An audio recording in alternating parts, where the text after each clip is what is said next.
And joining us now for more perspective on this is former Defense Secretary William Cohen. Secretary Cohen, thanks so much for being here. Is lowering the physical and intellectual requirements to serve really the only way to go right now? It's not the only way, but we also have to take into account what the social mores are. For example, we have a society which has become less physical, has become more sedentary, has become more addictive either to drugs, to fentanyl, and to social media. So that's what's going on in our society. We have to draw from that society as best we can. We still are the best fighting force in the world. I'm absolutely convinced of that. But nonetheless, the trend is not great.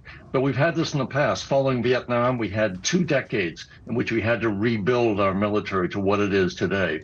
Part of it had to do with the economy. When the economy is really good and unemployment is low, harder to get people to come in. When education levels have fallen off, very hard to get people interested in getting back into higher education. So there are a number of sociological factors involved. But when it comes right down to it, we have become less physical, less committed to this country, and less patriotic, in my judgment. But when I hear them saying they're now going to, I mean, listen, mental health challenges are, practically everybody's had mental health issues in their lifetime. But when I hear them saying, okay, well, now we're going to lower our standards and allow this person into the military, it raises the question, is there a danger of recruiting, training, and arming people who should not be in uniform carrying a gun? Well, as a matter of fact, we allowed a young man to join the Air National Guard in Massachusetts. Right. Who put tens of thousands of lives on the line, even though he was highly qualified intellectually. And yet, because of the lack of moral fiber internally, he jeopardized our national security.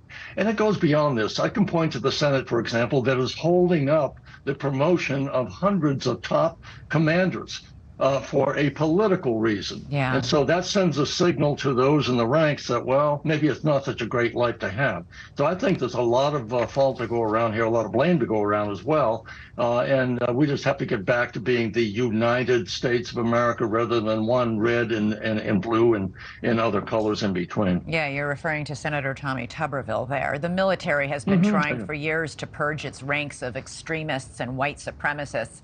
Do you think that this current lowering of the bar will derail that effort? I hope it won't. I think it's a temporary requirement to get numbers, but you can take someone who is not at the top of the grade level, IQ-wise, intellectual quotient, but he can operate machinery or other types of service. He might be very slow in terms of aptitude tests, but very good in terms of executing a command.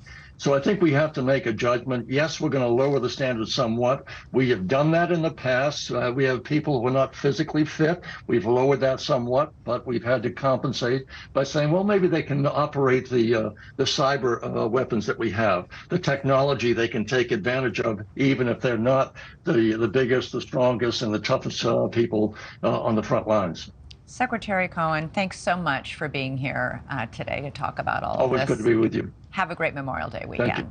Thank you for watching. Go to newsnationnow.com to find NewsNation on your television provider. And don't forget to click the red subscribe button below to get more of NewsNation's fact-driven, unbiased coverage.